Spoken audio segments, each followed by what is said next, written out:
आज के इस कार्यक्रम में मेरे साथ मंच पर उपस्थित श्रीमान मनोहर लाल खट्टर जी, मोदी जी की मंत्रिपरिषद में मेरे साथी, हरियाणा के भूतपूर्व मुख्यमंत्री, राज्यसभा के सांसद श्रीमान कार्तिकेय शर्मा जी, श्रीमती प्रिया साइगल और आज के कार्यक्रम की एक प्रकार से उत्सव मूर्ति डॉक्टर ऐश्वर्या पंडित जी, जिन्होंने ये संकलन करने का काम किया है। मित्रों, सबसे पहले तो मैं आप सबसे क्षमा प्रार्थी हूं। आज मेरी पार्टी ने कुछ वक्ता एब्सेंट होने की कारण मुझ पर थोड़े कार्यक्रम और थोप दिए, तो मैं थोड़ा आप सभी के बीच में देरी से आया हूं। कारण जो भी हो, मैं देरी से आया हूं, इसलिए आप सबसे क्षमा की अपेक्षा भी रखता हूं और क्षमा की प्रार्थना भी करता हूं। आज यहां पर हमने एक पुस्तक का विमोचन किया है। नरेंद्र मोदी जी के प्रधानमंत्री काल के ये 10 साल सच अर्थ में एक युग के अंत करने वाले हैं और एक नए युग की शुरुआत करने वाले हैं। और जब भी भारत का इतिहास लिखा जाएगा, ये मोदी के 10 साल के शासन को मोदी जी के कटु से कटु आलोचक ने भी स्वर्णिम अक्षरों से ही लिखना पड़ेगा, ऐसा मेरी दृढ़ मान्यता है। जब 2014 में अस्थिरता से युग से भारत की जनता ने देश को एक नए युग के अंदर प्रवेश करा, 3 दशक के बाद एक स्थिर सरकार दी और पूर्व पश्चिम उत्तर दक्षिण चारों ओर से भारतीय जनता पार्टी को विजय मिली। लद्दाख की सीट भी भारतीय जनता पार्टी जीती, कन्याकुमारी की भी जीती, द्वारिका की भी हम सीट जीते और ओडिशा आसाम में भी विजय हुआ। तो एक प्रकार से संपूर्ण विजय हुआ। इसके कई लोगों ने अलग अलग अर्थ निकाले, कई लोगों ने अलग अलग मायने निकाले, परंतु गार्डियन अखबार में किसी एक सज्जन ने बहुत सटीक अवलोकन दिया था,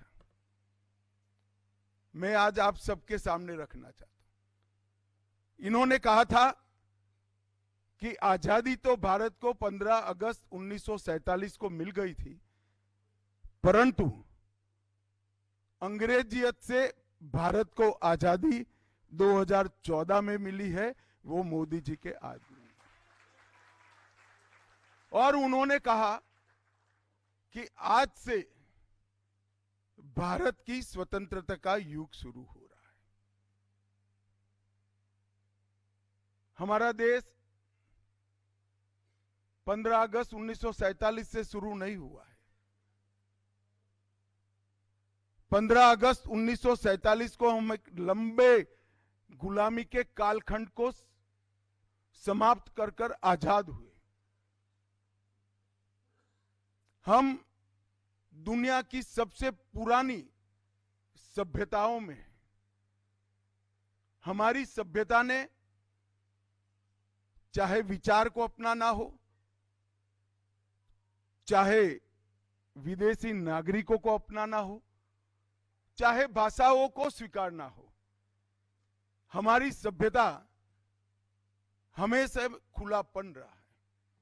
मैं तो उस प्रदेश से आता हूं जहां पर दुनिया की सबसे छोटी माइनॉरिटी एक छोटे से जहाज में संजान बंदर पर पारसी भाई बहन आए थे और वो आज भारत के अंदर अक्षुण्णता से रह रहे हैं। इन पर कोई प्रकार के इनके अधिकारों पर एंक्रोचमेंट नहीं हुए।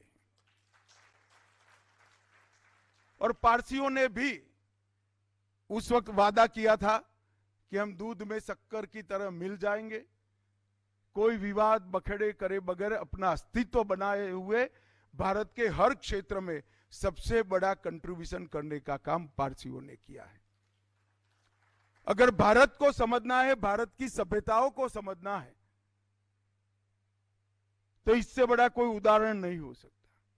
दुनिया में कोई ऐसा देश नहीं है जिन्होंने अनेक सभ्यताओं को अपने अंदर समाहित कर कर अपनी सभ्यताओं को मॉडिफाई करते हुए आगे अपनी यात्रा की। और भारत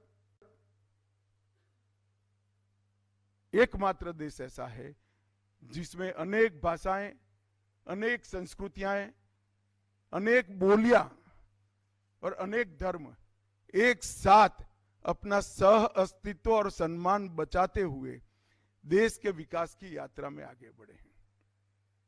और मोदी जी के जीतने का मतलब ये था कि वो ही संस्कृति को आगे बढ़ाना।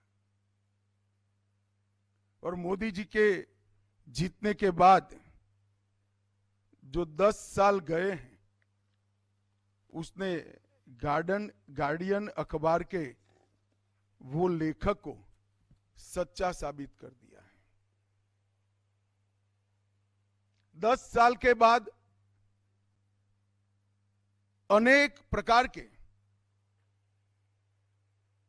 अनेक सेक्टरों में सुधार भी हुए हैं और सेक्टर को गति भी मिली। हर सेक्टर का साइज और स्केल अनेक गुना बढ़ाने का काम नरेंद्र मोदी जी ने किया है। कभी कोई विचार नहीं कर सकता था कि दुनिया की सबसे बड़ी महामारी कोरोना आए और कोई तैयारी के बगैर कोरोना का प्रबंधन दुनिया में सबसे अच्छा भारत करे, इसका कोई सोच नहीं सकता था। उस वक्त मैं गृह मंत्री था, मोदी जी के साथ काम करता था। दुनिया भर के पंडित जब कोरोना आया तब अपने देश की चिंता करे बगैर वो हमारी चिंता करते थे। उनको लगता था भारत क्या करेगा, और वो सही भी थे, वो गलत नहीं थे, हमारे लिए चिंतित थे। परंतु टेक्नोलॉजी का उपयोग कर कर 130 करोड़ की जनता को टीका देने से लेकर उसको टीके का सर्टिफिकेट देने तक की पूरी प्रक्रिया इस तरह से हुई कि किसी को मालूम ही नहीं हुआ। सबसे कम नुकसान में हम बाहर आ गए। वैक्सीन भी हमारे यहां सबसे पहले बना, क्योंकि वैक्सीन बनने का प्रयास हमारे यहां सबसे पहले हुआ। और दुनिया भर के 100 देशों में वैक्सीन हमने भेजा भी। और हमारा जो उपनिषदों का वाक्य है कि संकुचित विचार नहीं होना चाहिए, वसुधैव कुटुंबकम, पूरे देश को अपना परिवार मानना चाहिए, पूरी दुनिया को अपना परिवार मानना चाहिए, उसको भी चरितार्थ करने का काम नरेंद्र मोदी शासन ने किया। मित्रों, जब 2014 में सरकार आई तब कई लोग मानते थे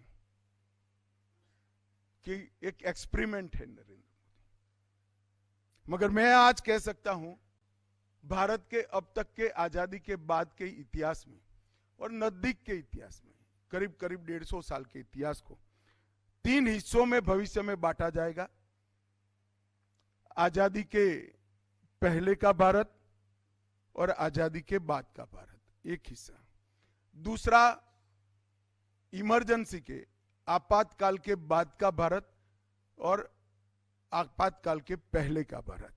और तीसरा मोदी के पहले का भारत और मोदी के बाद का भारत।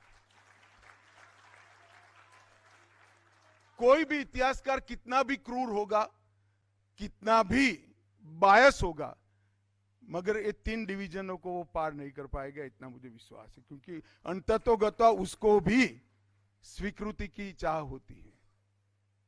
तो सबने इस तरह से इतिहास को लिखना ही पड़ेगा।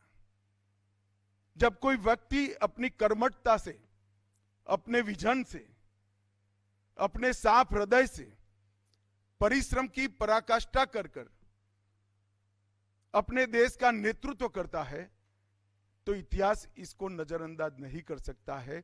इतिहास को उसको देखना ही पड़ता है, इसकी नोट लेनी ही पड़ती है। मित्रों, जो मैं अंत में कहूंगा, ऐसा तय कर आया था, वो बात मैं पहले बता देता हूं। आगे मैं बताऊंगा मोदी जी के ये 10 साल में क्या क्या हुआ, हर क्षेत्र में कैसे सुधार हुए। परंतु सबसे पहले मैं जिसको सबसे बड़ी उपलब्धि मानता हूं मोदी जी की, वो बताना चाहता हूं। मैंने आजादी की 25वीं सालगिरह भी देखी है, 50वीं भी देखी है और 75वीं भी देखी है। 50वीं भी देखी है, 75वीं भी देखी है। 25वीं को मैंने 75वीं मनाने का जब शुरुआत हुआ, तब उसको हम स्टडी कर रहे थे। ये 50 साल में अंतर देखिए। आजादी की 25वीं सालगिरह मतलब सिल्वर जुबली जब मनाए, तब स्कूलों में कार्यक्रम हुए, पंचायतों में हुए, सरकारी भवनों में हुए और दूसरे दिन से देश चलने लगा। 50 साल बनाए, तब भी विधानसभाओं में एक प्रस्ताव हुआ, संसद में एक प्रस्ताव हुआ और देश चलने लगा। और 75 साल बनाए, तब कोरोना होने के बावजूद देश में 8 लाख से ज्यादा कार्यक्रम हुए। और पूरे कार्यक्रम की डिजाइन मुझे मालूम है, क्योंकि मेरा मंत्रालय इसकी नोडल एजेंसी था, मैं वो कमेटी का चेयरमैन भी था।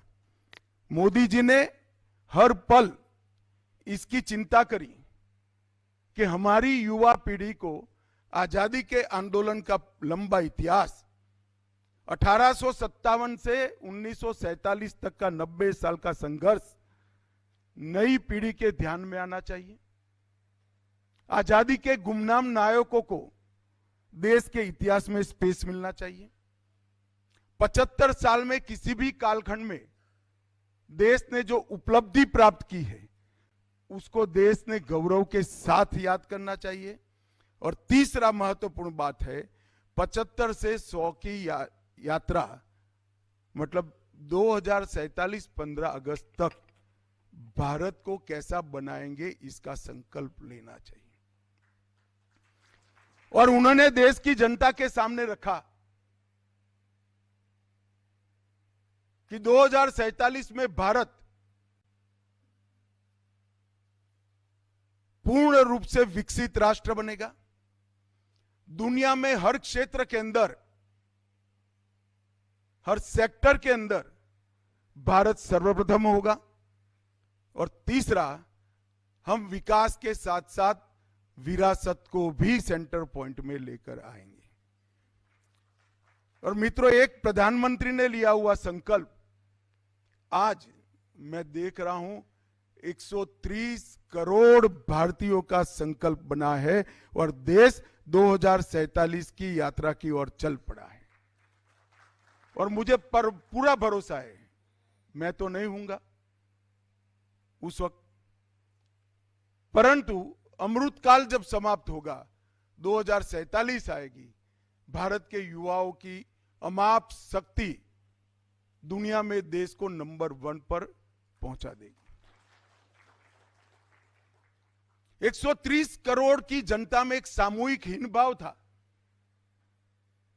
सामूहिक इंफीरियरिटी कॉम्प्लेक्स था। वो इंफीरियरिटी कॉम्प्लेक्स को दूर कर 130 करोड़ की आबादी संकल्प लेकर देश को दुनिया में नंबर 1 बनाने के लिए निकलती है। इससे बड़ी उपलब्धि किसी भी शासन के लिए कोई नहीं हो सकती।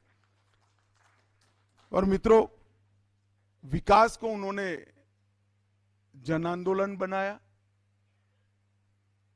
विकास कभी सरकार की फाइलों में इधर उधर घूमता रहता था। विकास की भूख को उन्होंने व्यक्ति की महत्वाकांक्षा में प्रत्यारोपित किया और विकास की ये भूख से देश के विकास को दिशा देने का काम करा।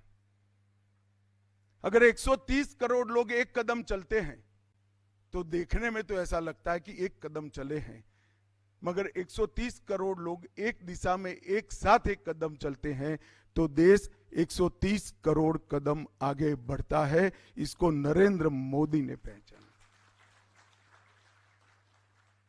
और मैं अचंभित हो गया था जब उन्होंने जनता कर्फ्यू का ऐलान किया। उन्होंने कहा कि भाई आज कोरोना से देश को बचाने के लिए कोई अपने घर से बाहर नहीं निकलेगा। कोई सरकारी नोटिफिकेशन नहीं, कोई ऑर्डर नहीं, कोई कर्फ्यू नहीं, सिर्फ जनता को अपील की कि आज कोई बाहर नहीं निकलेगा। और मेरे लिए आश्चर्य है कि पूरा भारत रुक गया था। लाल बहादुर शास्त्री जी ने एक उपवास रखने का जो ऐलान किया था, उसके बाद किसी राजनेता के ऐलान को पहली बार जनता का इतना बड़ा प्रतिसाद मैंने मिलते हुए देखा। और कोरोना के सामने हमारी सफल लड़ाई का रहस्य मुझे कई लोगों ने पूछा है। मैंने सबको कहा है कि दुनिया में कोरोना के खिलाफ सरकारें लड़ती थी, भारत में कोरोना के खिलाफ भारत सरकार, राज्य सरकारें, 130 करोड़ लोग सब एक साथ लगते थे। कुछ हमारे देश के ही साथी घंटी बजाने से कोरोना चला जाएगा क्या, पुष्प वर्षा से कोरोना चला जाएगा क्या, मखौल उड़ाते थे। उनको सामूहिकता की ताकत मालूम नहीं पड़ती। दिया प्रगटाने से कोरोना नहीं जाता है, मगर दिया प्रगटाने से हर व्यक्ति सजग होता है कि मुझे कोरोना के खिलाफ लड़ना है, मेरे देश को बचाना है। घंटी बजाने से कोरोना नहीं जाता है, मगर जब पूरा देश घंटी बजाता है तो एक अजीब प्रकार की जन जागृति एक महामारी के खिलाफ लड़ने की, जिनको जनता के नेतृत्व करने का शास्त्र मालूम नहीं है, सिर्फ अखबार पढ़कर नेतृत्व करते हैं और अखबार में नाम छपाकर नेतृत्व करते हैं, वो लोग कभी भी ये कला को नहीं जान पाएंगे जो नरेंद्र मोदी ने आत्मसात करी। मित्रों, मैं मोदी जी को 1980 से जानता हूं और 80 से लेकर आज तक जो भी मोदी जी के लिए बोलता है वो ये 10 साल का जिक्र करता बोलता है, मगर ये 10 साल ऐसे नहीं जाते।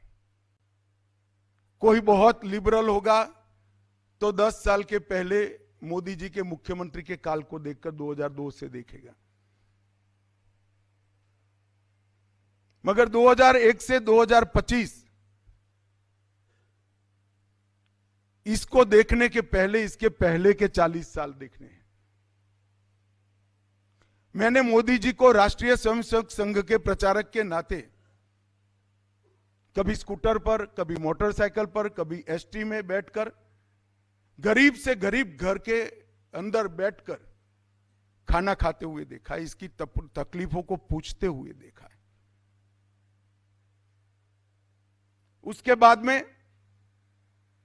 जब गुजरात में मौका मिला तब वो तकलीफों को योजनाओं में बदलते हुए भी मैंने देखा है, और जब देश भर में मौका मिला तब गुजरात छोड़कर पूरे भारत के अंदर जो संवेदनशीलता से तकलीफों को सुना था, वो पूरी तकलीफों को दूर करने का रोड मैप बन गए।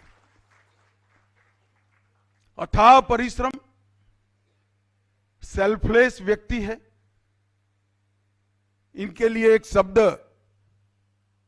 स्वामी रामदास ने किया था, वैसे तो शिवाजी महाराज के लिए किया था। जब शिवाजी महाराज और रामदास जी का संवाद हुआ तब उन्होंने पूछा कि राजा कैसा होना चाहिए, तो जो जमाना था वो जमाना की व्याख्या की थी। मोदी जी ने तो राजा की व्याख्या सेवक के नाम से करी। उस जमाने की व्याख्या थी कि राजा स्वामी होता है, मगर उपभोग शून्य स्वामी बनना चाहिए। प्रजा के पैसे का अपने लिए जरा भी उपयोग न करने वाला स्वामी, प्रजा के लिए जीने वाला स्वामी और प्रजा के लिए ही काम करने वाला उपभोग शून्य स्वामी, एक कल्पना स्वामी रामदास ने दी थी। और मैंने यहां पर अनेक नए इनिशिएटिव लेते वक्त हर इनिशिएटिव के सेंटर में या तो देश था या देश का नागरिक था। ना वोट बैंक थी ना कुछ था। हर निर्णय के वक्त कड़े से कड़े सुधारों को चुनाव जीतने की संभावनाओं का छेद उड़ाते हुए उन्होंने कड़े सुधारों को किया। जनता ने भी स्वीकारा और बार बार चुना भी। 40 साल के बाद कोई आदमी तीसरी बार, एक नेता इस देश का प्रधानमंत्री लगातार तीसरी बार बना।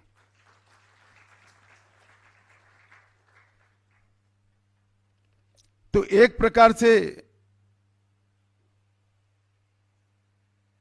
लेखक ने लिखा है मोदी डिकेट, मगर मैं निश्चित रूप से मानता हूं कि मोदी जी के ये 10 साल आने वाले 25 साल की नींव है, हमारे अमृत काल की नींव है। और ये 35 साल का संपुट भारत देश को विश्व में सर्वप्रथम स्थान पर ले जाएगा, उसका मुझे पूरा भरोसा है। अब भारत को कोई नहीं रोक सकता, कोई नहीं रोक सकता, क्योंकि भारत के लोगों के जो आत्मविश्वास जगा है, वो आत्मविश्वास का जवाब किसी के पास नहीं। एक जमाने में 130 करोड़ की आबादी बोझ मानी जाती थी।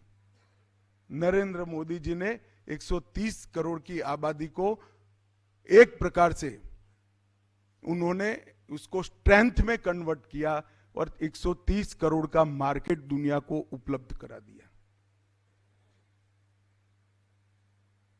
इस देश का मार्केट कभी 130 करोड़ का नहीं था, क्योंकि 60 करोड़ लोग तो ऐसे थे जिनके परचेसिंग पावर ही नहीं था। वो 60 करोड़ गरीबों को एक ही डेकेड के अंदर, 10 साल के अंदर मोदी जी ने घर दिया, घर में गैस दिया, शौचालय दिया, पीने का पानी दिया, 5 लाख तक का स्वास्थ्य का खर्चा पूरा सरकार ने उठा लिया, 5 किलो अनाज उनको पीने के लिए दिया और खाने के लिए दिया और कई सारी सुविधाएं दे दी। तो जिसके लिए 5-5 पीढ़ी से वो 60 करोड़ लोग संघर्ष करते थे, वो 60 करोड़ लोगों के संघर्ष को एक दशक के अंदर ही उन्होंने समाप्त कर दिया। अब उसके लिए समस्या है कि मैं करूं क्या। पहले तो रोज खाने के लिए करते थे, 5 किलो अनाज मिल गया, पीने का पानी बाहर से खरीदना पड़ता था, घर में नल आ गया, शौचालय आ गया, इलाज फ्री हो रहा है। अब उसको लगता है मेरे घर में फ्रिज आना चाहिए, मेरे घर में पंखा आना चाहिए, मेरे घर में बाकी सुविधाएं आनी चाहिए।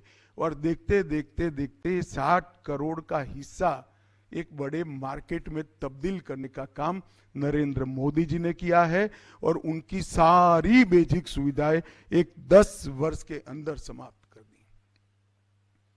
मोदी जी चाहे शासन में गुजरात में रहे हो या भारत के प्रधानमंत्री रूप में रहे, हर बार, हर साल एक नया काम और एक नई युग परिवर्तनकारी, एक युग का अंत कर कर नए युग को लाने वाली शुरुआत करी।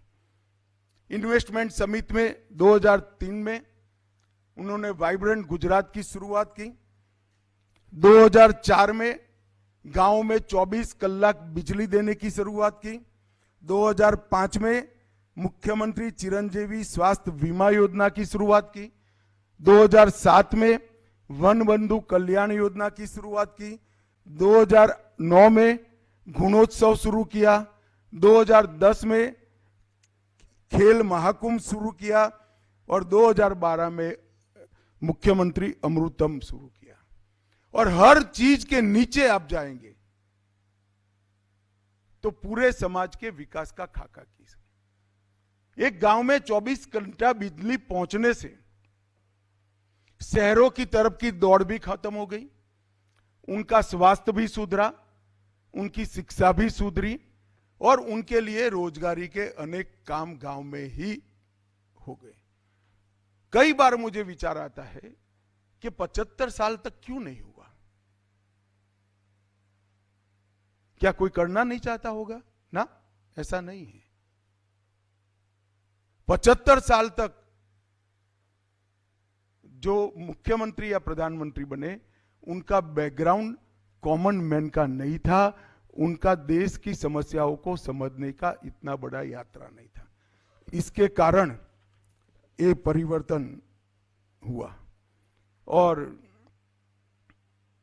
उन्होंने ढेर सारे काम ऐसे किए कि पूरी दुनिया ने अपने आप को,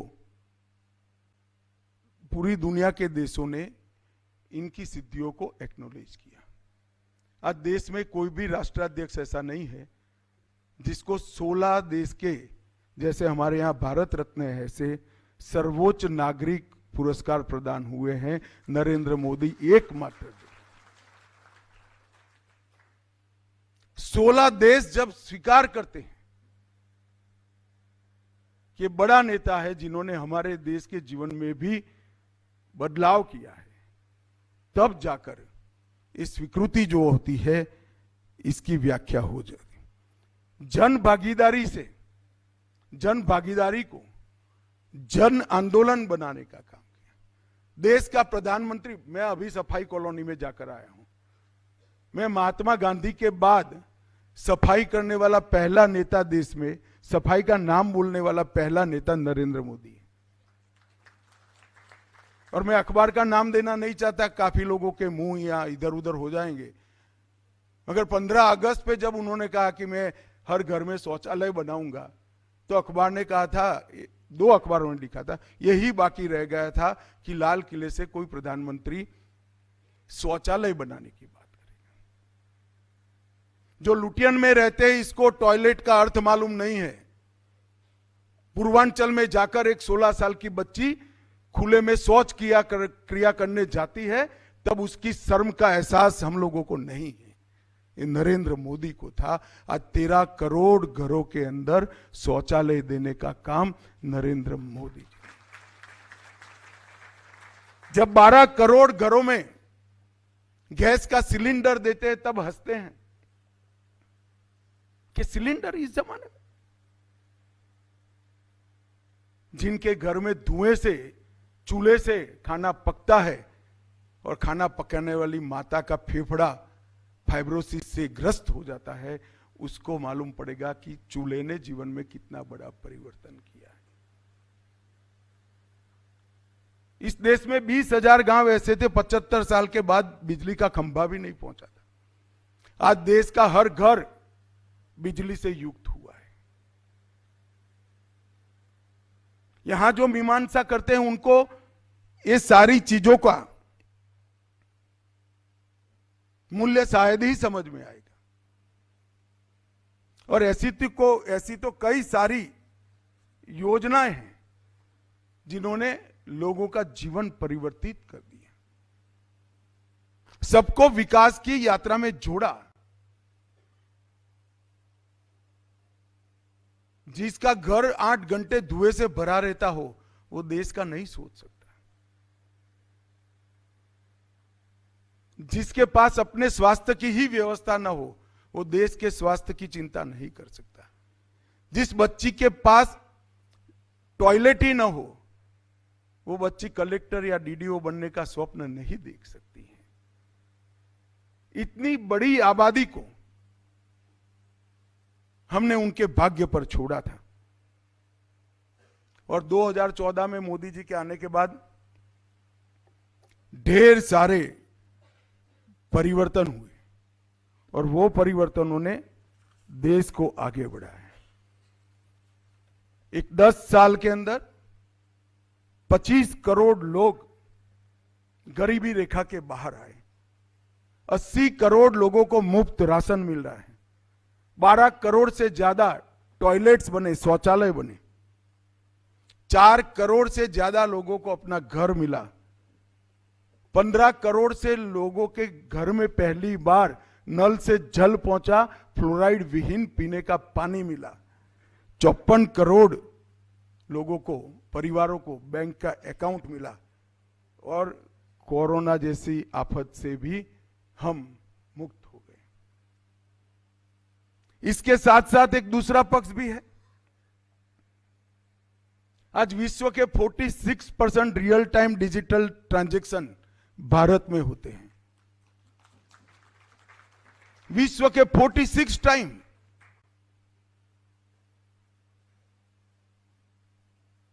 और हमारे यहां, मैं आज भी मेरे कॉन्स्टिट्यूएंसी में जाता हूं, सब्जी बेचने वाली आती है, वो मेरी पत्नी को पूछती है, भाभी जी मोबाइल वाला नहीं है, मोबाइल से दे दो ना।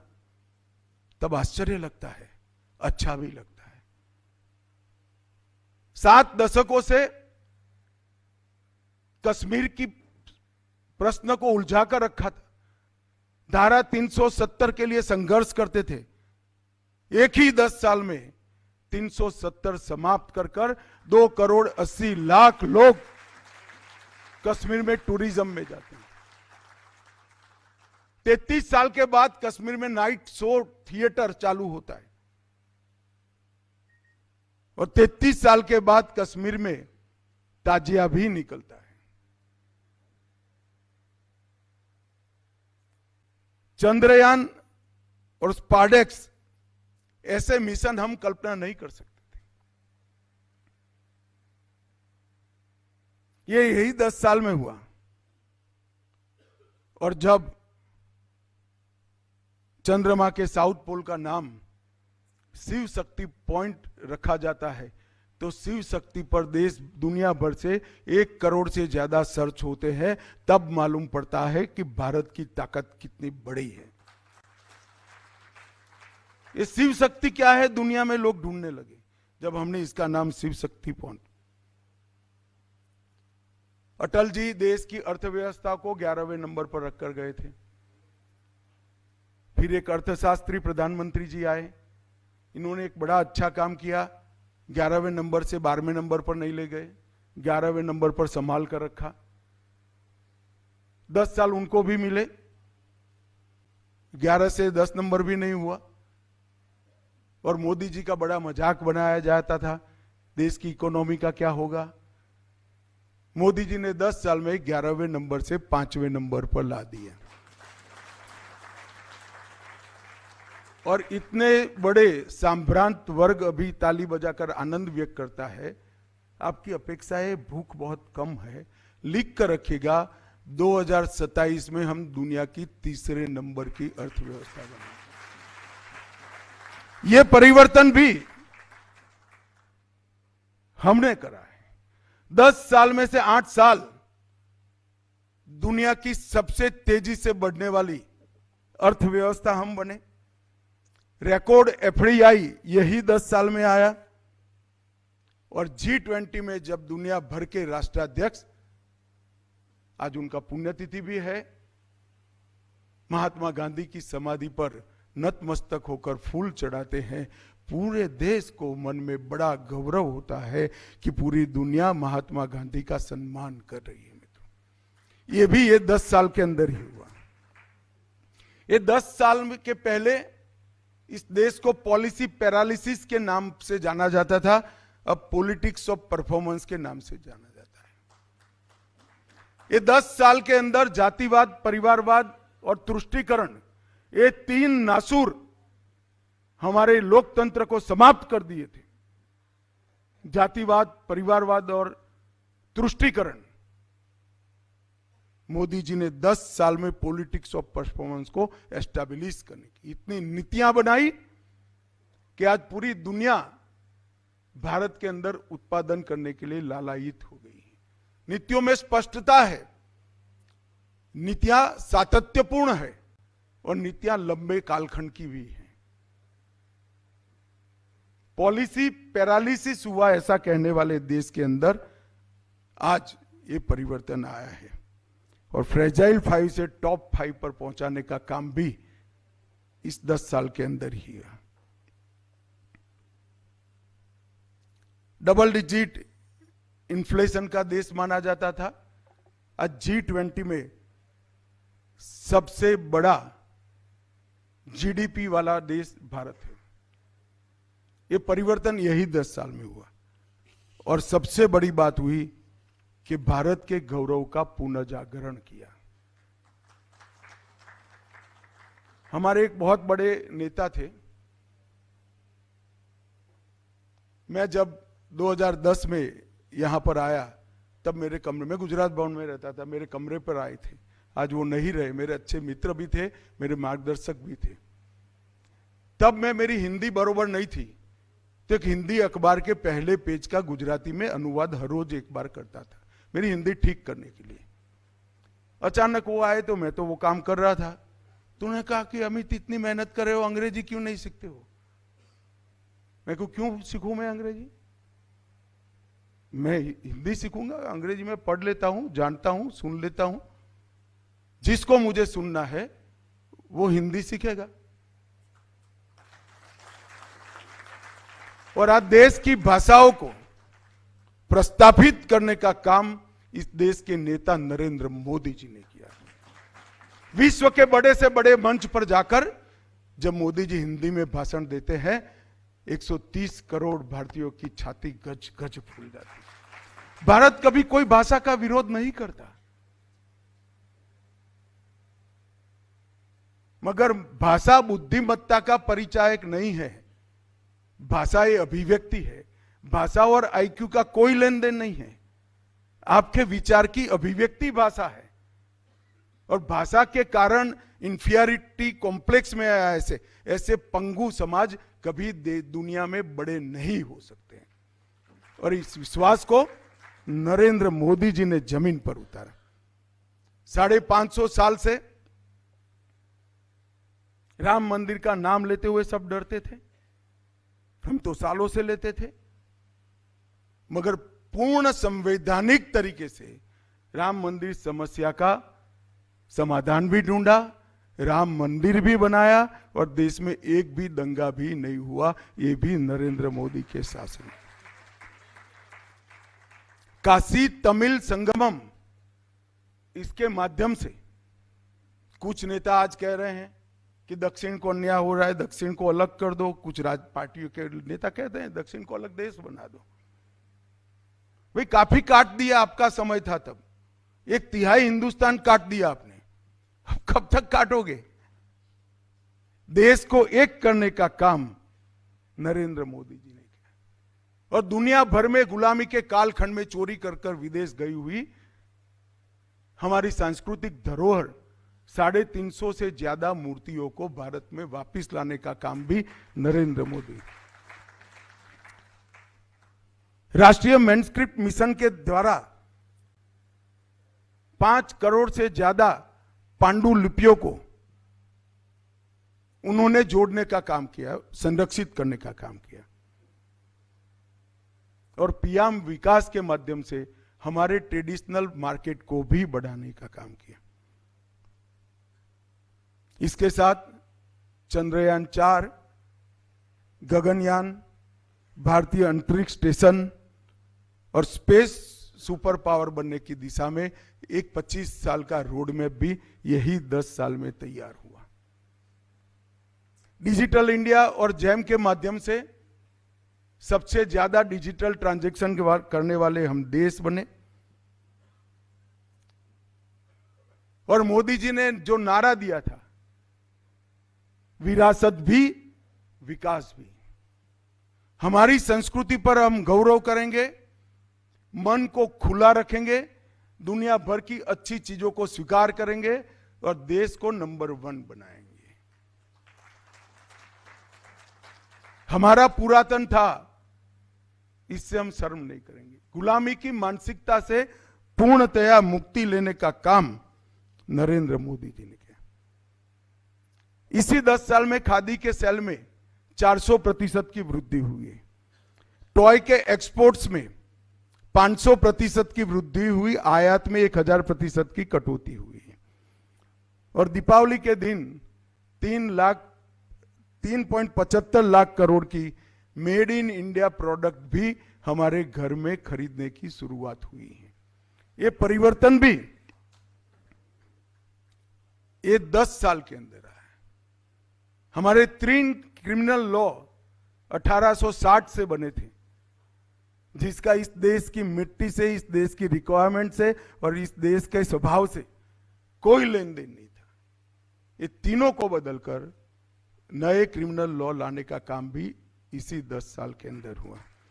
2000 अप्रचलित कानून जो अंग्रेजों के जमाने में थे, उसको समाप्त कर दिए। 39,000 कॉम्प्लायंस को समाप्त कर दिया। मैं पहली बार एमएलए बना तब मेरे घर पर सबसे ज्यादा लोग आते थे, तो पानी मांगने के लिए नहीं आते थे। वो कम इनकम है इसका सर्टिफिकेट लेने के आते थे। नरेंद्र मोदी जी ने कहा कि मेरे देश का नागरिक क्यों झूठ करे बोलेगा।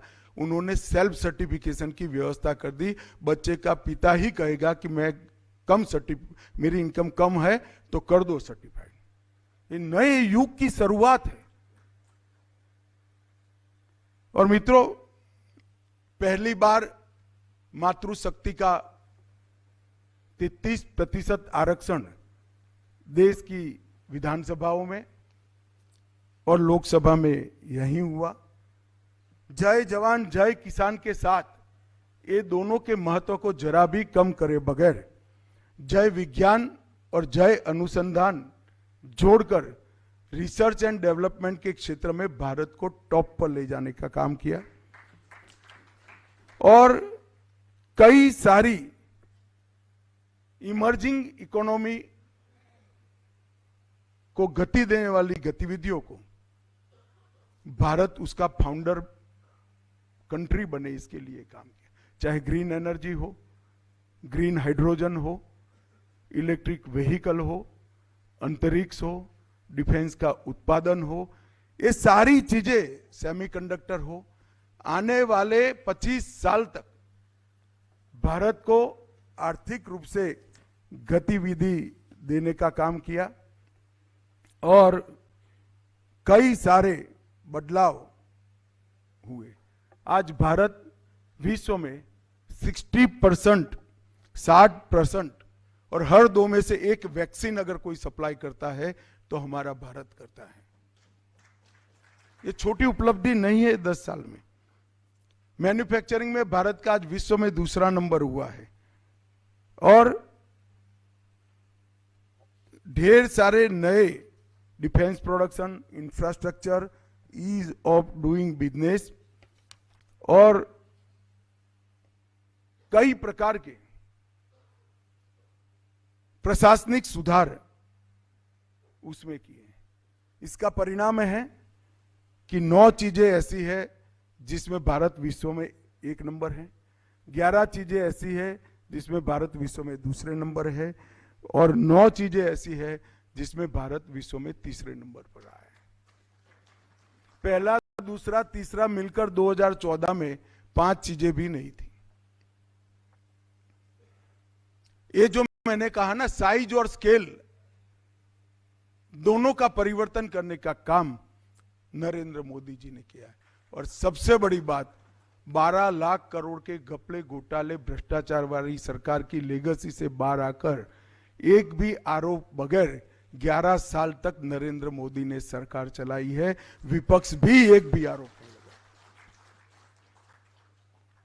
और भारत के गौरव को, भारत के युवाओं को आत्मविश्वास जगाने का काम किया है। जिस प्रकार से स्टार्टअप बढ़े हैं वो बताता है कि हमने भारत के युवाओं का आत्मविश्वास जगा। इसीलिए पूरा विश्व इंडियाज मोमेंट की बात करता है। और भारत में भविष्य देखने वाले दुनिया के देश बढ़ते ही जा रहे हैं। और इसीलिए मैं कहता हूं कि ये 10 साल के साथ साथ एक लंबा रोड मैप भी मोदी जी ने दिया है। 2025 में भारत का पहला क्रू मिशन गगनयान, 27 तक तीसरे बड़ी अर्थव्यवस्था बनना, 30 तक $206 बिलियन ईवी मार्केट का टारगेट, 300 बिलियन डॉलर की बायो इकोनॉमी का टारगेट 2030 तक, 2030 तक 2 ट्रिलियन का एक्सपोर्ट का लक्ष्यांक, 2035 तक विश्व में अंतरिक्ष स्पेस में अंतरिक्ष स्टेशन स्थापित करना, 2036 में ओलंपिक की मेजबानी करना, 2040 पर मैन ऑन मून चंद्रमा का पर मनुष्य पहुंचाने का मिशन, और 2047 में पूर्ण रूप से विकसित भारत का विजन। ये 10 वर्ष के नींव डालने का ये कार्यक्रम 25 साल बाद हमारे आजादी के लिए बलिदान देने वाले हमारे आजादी के शूरवीरों ने जो कल्पना करी थी, वो कल्पना का भारत होगा। हम पूर्ण रूप से विकसित भी होंगे, दुनिया में भारत का दबदबा भी होगा, और पूर्ण रूप से भारतीय भी होंगे। इसका गारंटी नरेंद्र मोदी के इस 10 साल ने निश्चित किया। और नरेंद्र मोदी के 10 साल, ये पूरा विश्व भले 10 साल के रूप में देखा, मैंने ऊपर ऊपर से देखा है सभी आर्टिकलों को, वो 10 साल को ही देख सकते हैं।